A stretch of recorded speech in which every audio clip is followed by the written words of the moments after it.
¿Le llegó un contenido a su celular y no sabe si es verdadero o falso?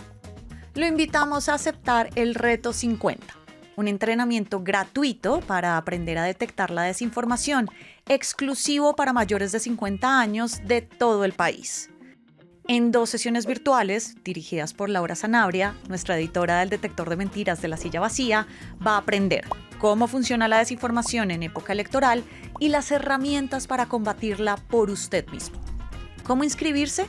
Vaya a lasillavacía.com, haga clic en la sección de cursos, busque el Reto 50 y llene los datos del formulario completamente gratis. Inscríbase antes de este 5 de mayo.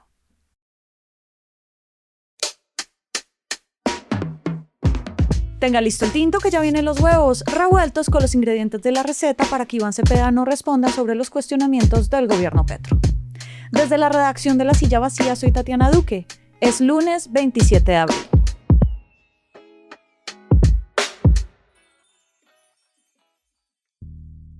Arrancamos desde hoy una serie de episodios sobre los silencios de los principales candidatos a la presidencia. El primero es el puntero en las encuestas, Iván Cepeda, quien suele evadir críticas o cuestionamientos hacia el gobierno del presidente Gustavo Petro. En buena medida, un eventual debate al que asiste el candidato, si alguna vez se llega a dar un debate, pues va a girar en torno a qué mantener o qué acabar del gobierno con el que comparte un proyecto político. Hoy hablamos de lo que calla, de lo que evade y de lo que no cuestiona el actual candidato del petrismo. Edgar Quintero está cubriendo esta campaña. Gracias por volver para acá. Tatiana, buenos días. Gracias por invitarme. Desde este punto de vista político, podría ser entendible que Iván Cepeda pues, no critique a quien está impulsando buena parte de la popularidad de la aspiración presidencial, que es el presidente Gustavo Petro, independientemente de las líneas de participación política que Petro esté violando o esté cruzando. Desde el punto de vista de la campaña de Cepeda, puede quedar mal hablar del presidente que lidera el proyecto político que quiere continuar. ¿Esa es la reflexión que hacen dentro de la campaña? Mira, el senador Cepeda es un político muy cuidadoso y generoso con la figura del presidente Petro, que es un verdadero ídolo popular entre las bases de izquierda. En varios huevos hemos hablado de las diferencias de temperamento y formas políticas que tienen Petro y Cepeda. Una de ellas es que Cepeda es un hombre de partido, del aparato, a diferencia del presidente, que suele ser descrito como un político más anárquico.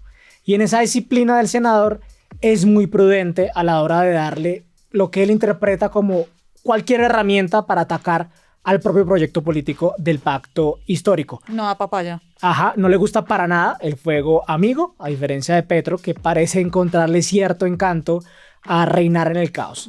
Cepeda reconoce a Petro en todos sus discursos y creo que es un agradecimiento genuino que le tiene toda la izquierda porque con todas sus virtudes y defectos el presidente ha convertido al pacto en un actor muy competitivo del sistema político, tanto que tendrá la bancada más grande al Congreso, al próximo Congreso, y puede retener la Casa de Nariño con Cepeda. Vamos uno a uno sobre estos silencios del candidato Cepeda. El primero sobre la paz total. Él ha insistido en varios escenarios que de él no va a salir una mala palabra sobre esta política que él ayudó a implementar. Ese es casi un punto de honor de Cepeda, que ha hecho su carrera política como negociador de paz, y que es previsible que si llega a ser presidente le dedique buena parte de su energía a la búsqueda de salidas negociadas con grupos armados ilegales. Pero el senador no reconoce que el fracaso de la política de paz total que él ayudó a diseñar haya tenido efectos en el fortalecimiento y la expansión de grupos armados, como lo ha concluido la Fundación Ideas para la Paz. Sí. Dice que hubo errores o ineficacias en la política de paz, pero no da detalles sobre su evaluación completa y tampoco dice cómo lo haría distinto. No sabemos, por ejemplo, si él insistirá en los beneficios judiciales que como senador promovió para que estas mesas de diálogo pues tuvieran éxito. El otro tema es el de la salud, que Cepeda no ha tenido mucho que ver con eso, al menos en el Senado, porque solamente una vez la reforma llegó hasta la plenaria en donde él estaba. Y tampoco tenemos claro cuál es su propuesta para resolver o gestionar la crisis de la salud. Lo que es claro es que Cepeda le quita toda responsabilidad al gobierno en esa crisis. Su diagnóstico es que el sistema está implosionando por un diseño que él llama neoliberal, diseñado desde los 90, que benefició a los negocios por encima de la atención en salud. Ese es como el diagnóstico básico de toda la izquierda. Cepeda no dice nada sobre la gestión errática que ha empeorado muchos de los problemas estructurales que señala, y tampoco ha comentado, por ejemplo, la llegada del exalcalde de Medellín, Daniel Quintero, como superintendente de salud, quien está en juicio por corrupción. Justamente uno de los errores del gobierno es la ineficiencia de las intervenciones a las grandes EPS hechas por la Supersalud, ahora el mando de Quintero. Sí. Esto lo han señalado entidades como la Contraloría. Mientras tanto, indicadores claves del sistema, como el uso de tutelas y los pagos de bolsillo que hacen los colombianos para recibir los servicios, están en cifras récord. Incluso la Corte Constitucional ha abierto incidentes de desacato en contra del ministro de Salud, Guillermo Alfonso Jaramillo, ante el retraso de los pagos del gobierno y el incumplimiento de sentencias para sanear las deudas incumplidas ante hospitales y clínicas.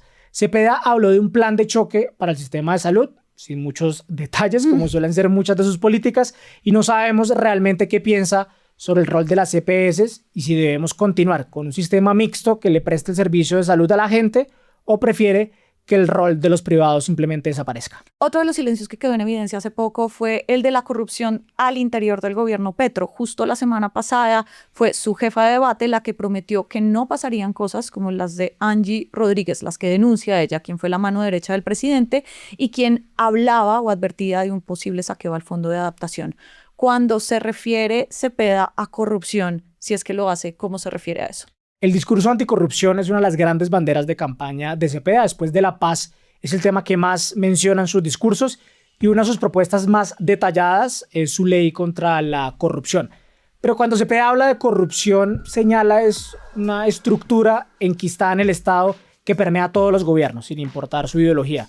De esa estructura habla mucho, pero habla menos de los casos concretos y los individuos concretos asociados a este gobierno que están salpicados por casos de corrupción.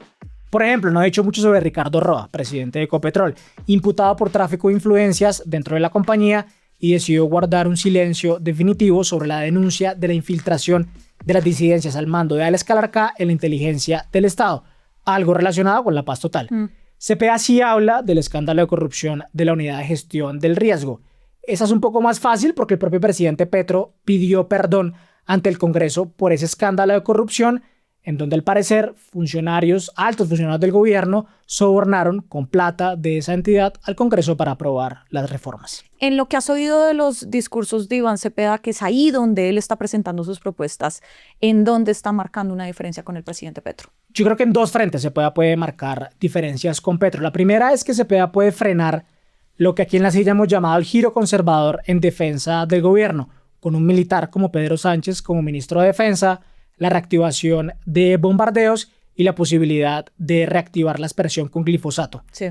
No es exactamente una ruptura, sino volver a lo que fue el inicio del gobierno Petro en materia de seguridad, con las mesas de negociaciones con grupos armados en el centro de los esfuerzos del gobierno.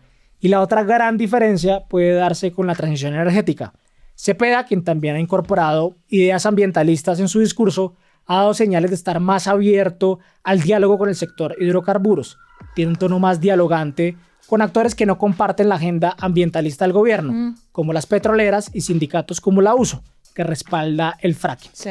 Un líder gremial nos decía que en el tema energético Cepeda parece mucho más cercano a políticos de izquierda como Claudia Sheinbaum o Lula de Brasil, y menos a Petro, que optó por políticas ambientales más radicales.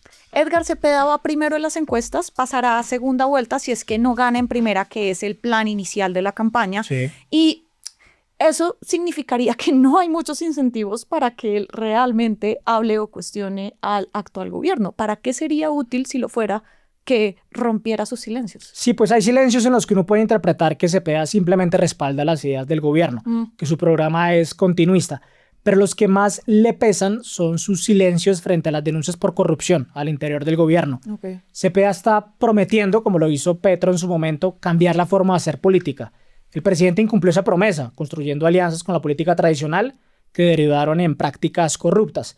El senador también está tratando de blindar su equipo de campaña de los políticos que representan esa forma clientelista de hacer política, como el ministro del Interior Benedetti, que está apartado de las decisiones de la campaña. Sí.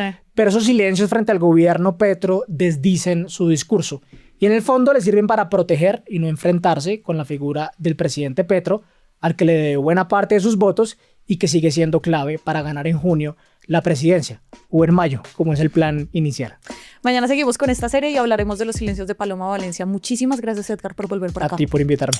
Esta semana seguimos pendientes de todas las movidas de los candidatos y también tendremos la lupa puesta a las marchas de este viernes 1 de mayo. Todo va a estar al aire en lasillavacía.com, en las redes, en el en vivo y en nuestro canal de YouTube. Y por acá cada mañana estará servido su desayuno político favorito. Fernando Cruz y Angie Usme produjeron este episodio. Yo soy Tatiana Duque y nos escuchamos mañana. Hacer periodismo independiente cuesta. Cada suscripción a este canal nos permite financiar historias que revelan patrones, intereses y otras dinámicas de poder que otros no cuentan. Suscríbase y sea parte de la comunidad que apoya a La Silla Vacía.